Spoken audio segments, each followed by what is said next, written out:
Allan Moffat told me that he moved down the pit lane, put his foot on the brakes, and he has no brakes. The crew at the moment feverishly working on the car. I saw Carol Smith, the American team manager, coming down with a great armful of brake calipers and parts. So hopefully in just a couple of minutes they can solve the problems for Allan Moffat to take his rightful #1 grid position. And look at that lineup of cars. What a colourful spectacle that is, as the cream of production touring cars racing in Australia today prepare to do battle over 26 laps of this 2-mile Sandown circuit. And all stops will be out, I can assure you, from go to woe in this 26 lapper. And there's the lineup behind the clerk of the course's car in the absence of Allan Moffat. There's Colin Bond in the vanguard position in car number 2. The magnificent Ford Falcon GT, and Colin Bond already has won 2 races here on Sandown at his very first outing for the Allan Moffat Ford dealer team. Scored a couple of very comfortable wins in February during the Rothmans International Series meeting, and that was certainly good to see. Big round of applause from the quite dense crowd there up on Marlborough Hill for Colin Bond, and the lineup behind him, Dick Johnson in the Brian Burt Ford Falcon GT from Brisbane, and Johnny Harvey, the first of the Marlborough Holden dealer team Toranas, and Allan Moffat just leaving the pits, and that's certainly good news that they've been able to find the problem and rectify it. It looks as though he now will have brakes in that Ford Falcon #1. And that's certainly good news. He'll take his position on the pole. Just a little flash there, an interruption from Kerry Luckins. It's a cross the fingers job, eh? Keep the old fingers crossed. Well, we should see a bit of sideways from Allan Moffat during this race by the look of it. I think that kind of an incident before a big race like this can be very unsettling for a driver, even one as experienced as Moffat. You know, if you're not 100% confident in your car when you front up to the starting line, it's a little bit disturbing. What they mean by across the fingers job, we don't really know, and we'll just have to wait and see. 30 seconds to go for the start of round 5 of the Australian Touring Car Championship, and boy, it's all going to break loose in about 20-25 seconds from now. Oh, we're getting a little bit of a drizzle outside now. It's got a quick flash, and I can see through the very fine rain. I don't know that it's going to upset things terribly much, but that remains to be seen if it gets any heavier. Flag going up now. And away they go, and Peter and Murray Carter in the middle of the field, diving to the left, looking for somewhere to go. I don't know if he's going to find it because it's a pretty tight pack, and Dickie Johnson down the outside trying to overtake Peter Brock, but it's Allan Moffat and Colin Bond in the old familiar positions of 1-2 as they get away at the start and rocket down the short pit straight towards Torana Corner. Moffat, Bond, then followed by Brock. Dickie Johnson should be there. Johnny Harvey rocketing up the inside of Dickie Johnson as they go into Torana Corner. The rest of them filing through in single file. Pretty tight confusion there. The Capri of Laurie Nelson almost scraped itself on the inside rails, but no doubt about the leaders. And it's Moffat and Bond herring up the back straight on his first of 26 laps in the Australian Touring Car Championship. Under Marlborough Country and down through the S's to Dandenong Corner. Peter Brock at this stage not allowing Colin Bond to get too far away, but Allan Moffat using Colin Bond as a little bit of a buffer there to hold the rest of them behind him, is opening up a little bit of a lead. Probably got 40 or 50 metres there now. Murray Carter a little bit wide coming out of Dandenong Corner, kicking up the dust. Torana's giving it plenty at this stage. Snapping at the heels of Colin Bond's Falcon as they run down the straight, and the ducking and the weaving going on there with Charlie O'Brien's Torana further back there in 6th place with Alan Grice right on his hammer. Moffat still leading the way into Shell Corner and down the straight. Bond, Brock, Harvey, Johnson, O'Brien, Carter. Torana Corner, very tight one. Still Brock right on the hammer of Colin Bond. We'll get a lap time on this lap as they go through. Moffat ever so gradually drawing away from his teammate Colin Bond, and Peter Brock looking pretty anxious there. Pulls out of the slipstream. He's not going to make it though as they come up to Torana. A little bit bit of ducking and weaving. Colin Bond hanging on good and tight in a straight line, but Rocky diving around left and right. Harvey looking pretty smooth and tidy, just waiting to get the drop on the ones in front. Rocky looking really desperate. Through the S's and onto towards the causeway into Dunlop Bridge. Moffat, Bond and Brock. Harvey right behind them. And Dick Johnson. A gap into Charlie O'Brien with Alan Grice and the Craven Mile Torana behind him. 2 down, 24 to go. Harvey pulling out, looking for a way under Peter Brock. Won't get it though. No, Moffat's hung on. Moffat's hung on there to the lead, but gee, it looks as though Colin Bond was going to be forced to take over the lead there. So there's something possibly a little amiss with Moffat, unless he's just being held up in the traffic. It's like the BMW there of Peter Granger.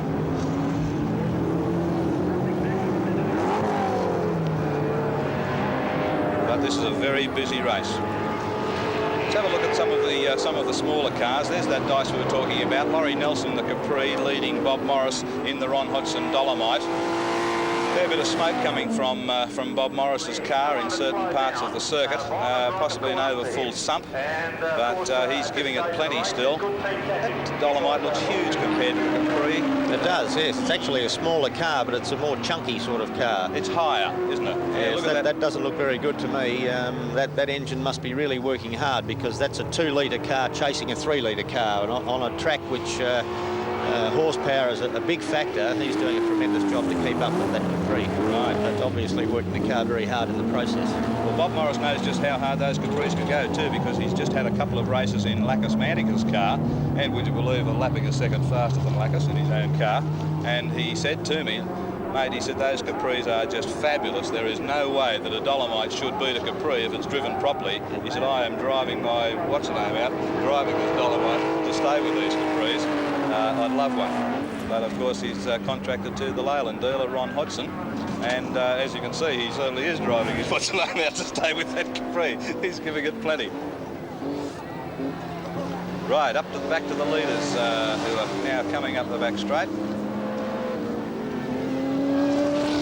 There he is, Allan Moffat, and he's got away a little bit better. It must have been only the traffic that was slowing him down. He didn't want to get involved, of course, in any scrapping with the little cars and inadvertently put himself out, but Colin Bond still in there. He's pulled away from Brock and Harvey. Harvey now has overtaken Peter Brock, and while we were looking at those smaller cars having their dice, Harvey in third spot. It'll be interesting to see whether he can keep back Colin Bond. Dickie Johnson still back there in the Falcon in 5th place. Yeah, Dickie Johnson dropped a fair way back. Peter Brock pulling out for a bit of a look behind Johnny Harvey. He's not going to do any good at overtaking. Just wants to see how the opposition's getting on. Right out wide, using that bit of concrete, which was very, very cleverly put there by the organisers so that they could do just that. Not much good getting a whirl on the grass on that exit there, Bob. Not particularly when you've got 3 others on the bitumen. That's a pretty dangerous situation. The very slippery business. Oh, look at this pile of cars coming down here. Jansen and that looks like Jim Keogh's Falcon. Yeah, car number 4, that's Jim Keogh. And Peter Jansen, NGK Jansen for the Spark Blokes, and all sorts of other advertising signs that he's got there. And the Torana, that would be Graham Blanchard, I would suggest. But Jim Keogh, a Melbourne solicitor, who's come along a lot better in his driving in this Falcon in this last 12 months. He was pretty dreadful for a while, but he's come up rather well. Graham Blanchard it is in that following Torana, and a fair bit of smoke emanating from that car too, by the look of it. It doesn't augur too well for its prospect for the rest of the event. 18 laps to go. And very shortly, Adrian Ryan can have a go if he'd like to lubricate his vocal cords. He can describe some of the action, but Jim Keogh showing the way to Peter Jansen, desperate Peter, and Graham Blanchard having a big go too as they go down into Dandenong. Over there on the left there, the Pioneer Falcon. Magnificent sign writing on this Pioneer Falcon of Ron Dixon. We can get a good side view on that in a moment. Have a look at the side of this and have a look at the big painted ear on the side. That's to signify the Pioneer sound systems, of course, that ear. Keep your ear out for good music. Oh, thanks, Ron. Gave us a wave. in car number 12. And let's hope that Ron has a little bit of luck this time that he had at Amaroo Park. He was running really well at Amaroo Park last week, heading for a certain third or possibly fourth place, and a jolly fan belt fell off the silly car. Laurie Nelson being overtaken there by Allan Moffat, and Bob Morris was able then to get close. Oh, he's all four wheels in the dirt. And scrambling around the inside of Dandenong Corner. He was looking for an overtaking move while he thought Laurie Nelson's attention might have been drawn by Allan Moffat, as indeed it was. But Harvey right up on top of Colin Bond, and Bob Morris there behind him, and Peter Brock behind him there too. So even though Bob Morris has moved from the Torana down into the 3-litre class, he's still not missing out on the dice with the big guns. Peter Jensen's car in the fence at Torana Corner. That'd be bad luck for Peter. No, it's not. It's E7, and that's Stanley's Torana. Roger Stanley. Yes, Roger Stanley. Certainly bad luck for him. He seems to have understeered right into the Humes guardrail there at the end of Torana Corner, the end of Pitt Straight, and where it turns sharp left for Torana Corner. John Harvey doing very well. He's driving the car very hard. He did say to me a couple of meetings ago, oh, somebody rough at the moment. Getting right out of the way, isn't it? Not John Miller, no, 24. Jeff Newton. Jeff Newton's, yes. That car looked as if it had a flat left-hand front tyre. John Harvey was saying that over the last few rounds he's had to drive the car much harder than they were driving the Toranas last year. They're certainly lapping quicker than they were. They've developed them a little bit more. They still have to get those few extra tenths of a second to be able to catch the Fords. At the moment, seeming invincible, but Sandown is a very hard circuit on motor cars. Now we're watching them coming down Pitt Straight once more. There's Bond, Harvey pressing up and coming in. Look at the brakes glowing. Now there is a tremendous shot showing the actual disc brakes of the car glowing red hot as they came into Torana Corner. Tremendous camera work by Jeff Purcell's boys there, and we'll probably get that shot again for you because it really is a magnificent shot to show just the tremendous amount of effort that they're putting into this driving. That used to be a highlight of the racing at Oran Park when the night meetings were on, as a matter of fact, with the wire spoke wheel cars and the discs glowing through them. There's little Alfa Romeo car number 99 being lapped there. And we understand Grice is in the pits. Yes, here he is, coming in now. Perhaps Kerry Luckins will be on the job there very smartly, and we'll be able to find out. I see another car in the pits there which looked a little bit like Murray Carter's, and I certainly hope that for Murray's sake that it wasn't his, just behind Alan Grice's car. So it's car number 47. It's the other one that was there. That's Bob Glazier in the BMW 2002. All I could see was the Shell sign on the headlight, and it looked a little bit like... Now, we're going to have these disc brakes again, so we'll watch now. Oh, there's Harvey coming in behind Stuart Saker's little Escort. Now, watch that left front wheel. Now, look at the brakes glowing bright red as Harvey puts everything he can into that brake pedal to stop that car and bring it down to somewhere around about 50, 60 kilometres an hour as they went round through that left-hander. Harvey really is driving that car very hard. He's right on the limit all the time. You'll notice that he's lifting wheels, 5-6 inches off the ground at times as he goes through some of those corners. He could not be driving that car any harder, Adrian. I agree with you, and I also agree that I think Brock is hanging back just a little bit. And if there's a Torana going to fail, I think it'll probably be Harvey before Brock. Yes. Notice he's so much smoother, isn't he? I was just going to say, look at the way Harvey's car is bucking and ducking and dancing there, and Brocky's is just so smooth. And also, as I started to mention before, Max, the Fords are even smoother again. They look so very stable because they obviously have far wider tyres, being a larger car. They're tremendously stable and they look really good. Colin Bond was saying that they're so much easier to drive, and he's driven the Holden dealer team cars, Toranas, for a couple of years, and now into the Ford camp, and he said the car, even for its size, is easier, he feels, to drive at high speed on the racetrack. Yes. Well, right, and there's a Gary shunt there as John Harvey just slammed into the back of the Falcon there, and that's certainly bad luck for Harvey. I certainly hope that hasn't done any damage to the front of his car, because that could make it a bit of a problem. There are bits and pieces of the car falling off. We have Kerry Luckins in the pit, so it's over to Kerry. Okay, down in the pits, and the Allan Grice Craven Mile Torana was in the pits complaining of a lack of power.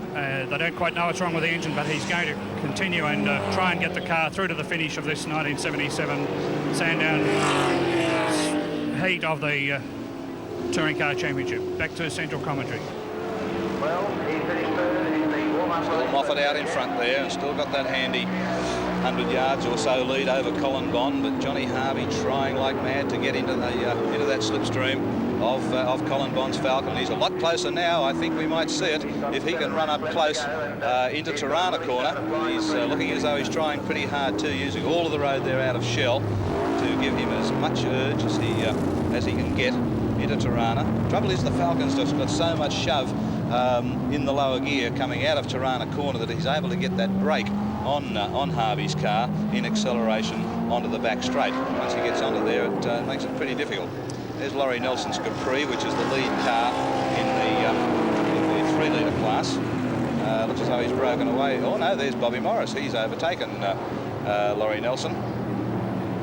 That's a tremendous effort, isn't it? For a Isn't it 2-litre ever? car. My Isn't that word. marvellous? Yeah. Oh boy. Something But falling off. strange pieces fell off the car there as he came around the corner. He didn't actually hit another car, and, unless it was one of his headlights was smashed by a stone or something. Yes, that could be. Glass of some kind. Moffat Bond veering down the straight. Harvey through. Morris moves right over out of the way to let Peter Brock come through, but Laurie Nelson might come through as well. There's Jim Keogh in his Falcon.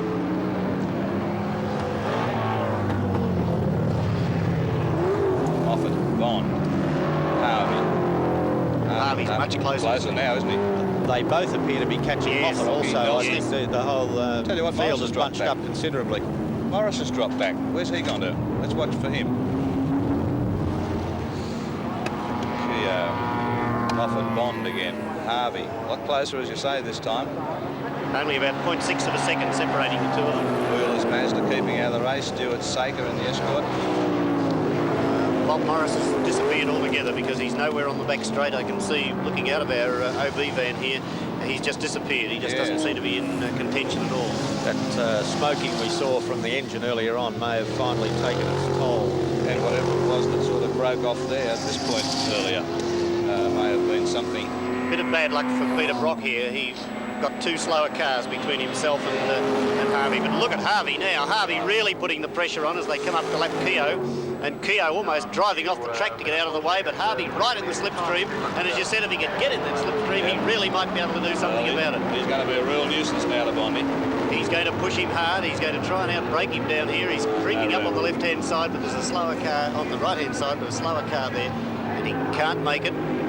But he'll push hard now as they come down into this very tight left-hander at Torana corner, past the pits.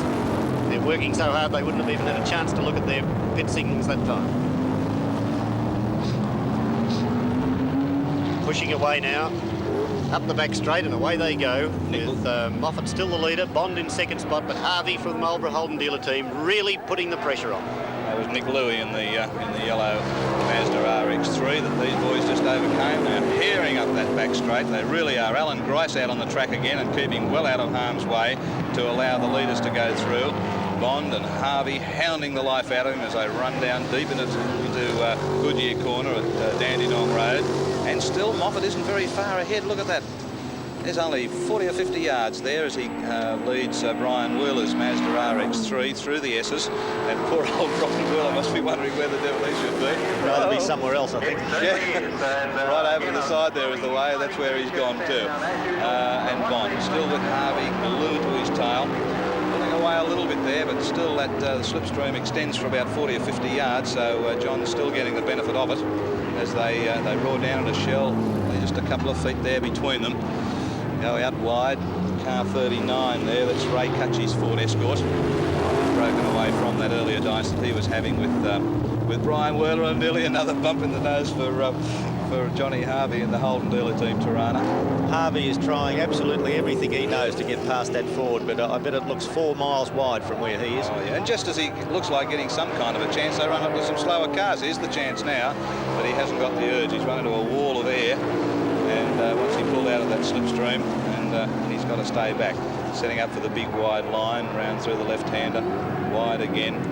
The big open radius swinging curves that, there's another little brake lock up from Bondy, no worries. Yes, the open sweeping radius curves that Harvey's using is really the fast way, and he's got to employ every tactic that he can. Come down again.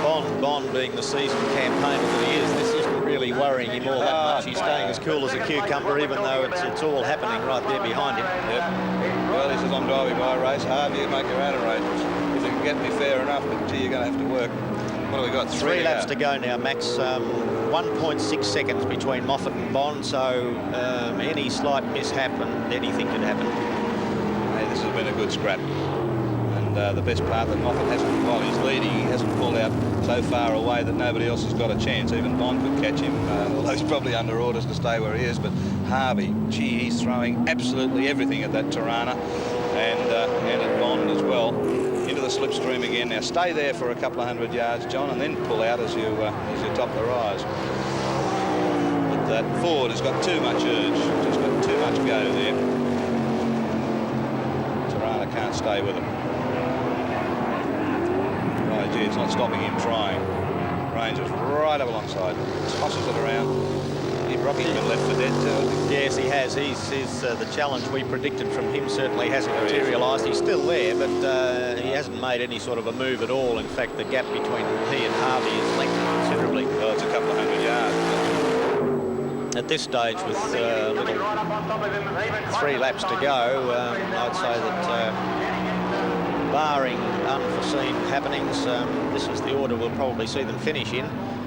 Moffat with his 100 or so yard lead, and then Bond just slightly ahead of Harvey.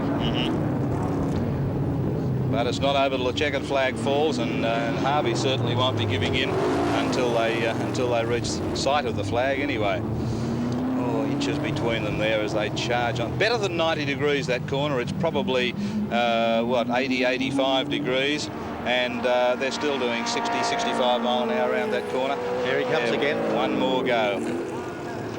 Can he do it? I don't think so. If he can manoeuvre himself up just alongside on the right line for the corner, Max, he could be in a passing position. But of course, Bond is so canny that he'll never let that happen. Well, the only place you're going to get him is down into Dandenong, and that's it's just not on. He's using up every inch of the road and then some.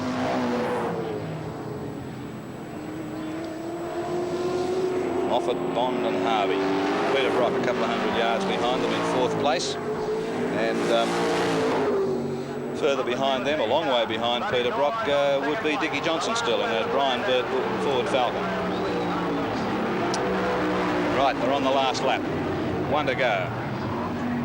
There's Ron Dixon just been lapped in the Pioneer Falcon by Allan Moffat. Dixon keeping well out of the way as those leading 3 cars rush past. Perfect gentleman is Ron Dixon, and a good car. It's only about his 3rd drive in the Falcon, so he's not about to do anything silly. He's getting himself used to it, and he'll be quite a force halfway through the season once he becomes accustomed to that Falcon. Bond and Harvey, and look at that Torana bouncing up and down. Yes, it doesn't handle as well as the Ford, and the Ford just has those long legs up the back straight, Max. It just manages to pull out that 10 or 15 yards advantage, which Harvey has to really work hard on in the corners to get back again. Right. Peter Jansen in the road of Allan Moffat there at the moment.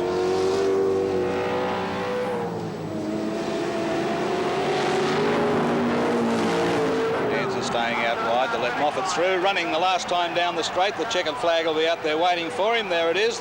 Barry Allen goes through in the Torana. Allan Moffat takes the flag. Peter Jansen alongside him, rushes past. He was trying to get one more lap in, of course. Colin Bond 2nd, very close, and Johnny Harvey in 3rd place. Probably the closest finish that we've had in the entire Touring Championship series so far.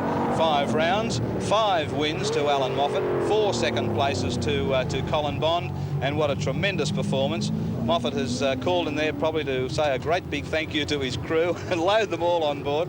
That's Carol Smith, who is the American who is coordinating the Moffat Ford. This boy's going to hang on. fairly death-defying What a ride. action.